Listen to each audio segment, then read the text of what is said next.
Sa mga lumalabas na balita tungkol sa US training at ang potensyal na masubukang makakuha ng spot para sa NBA Summer League, itong si Kevin Kiambao ay napagtagpi-tagpi na. Ang mga lumalabas na balita noon na invited di umano sa Summer League itong ating kababayan. Pero sa panahong yon, na lumabas ang balita ay tinanggi dahil wala pa nga naman. Pero sa ngayon, after a year, ay nabuhay na naman ang balita dahil may opportunity na si KQ. And sa kanyang mga latest post, ito ay related sa pagpunta sa US. Although walang guarantee, pero magandang sinabi ni Kevin na kahit maliit ang tsansa ay mas okay na yon kaysa walang pag-asa. Tama nga naman itong si KQ dahil hindi naman lahat ay nakakaroon ng opportunity.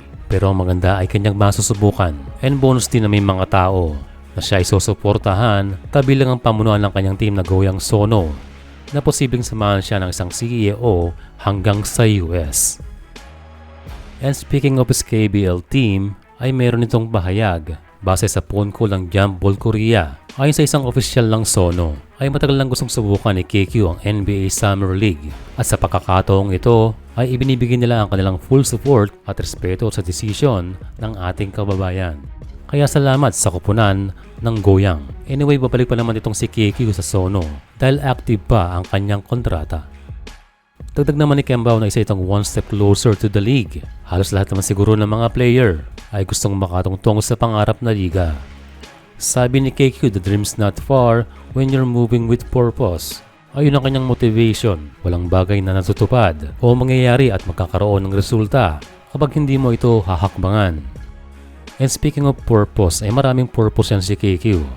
Purpose na makapag-training sa Amerika, masubukan hanggang mapush ang kanyang limit at mahakbangan din kung gaano kalayo ang kanyang mararating. And so masusubukan na ang hard work nitong ating kababayan na ginagabi sa pag-gym para sa paghahanda sa matinding hamon at laban, potentially sa Amerika, at least 2 months from now. Kaya may panahon pa itong si Kevin na makapagpahinga at marating ang kanyang best condition. Well, kung sakali lang na magkaroon ng spot sa NBA Summer League itong si Kiambao, lessons learned sa nangyari noong kay Kai Sotto na napasabak sa Summer League. Sadly, hindi siya 100%.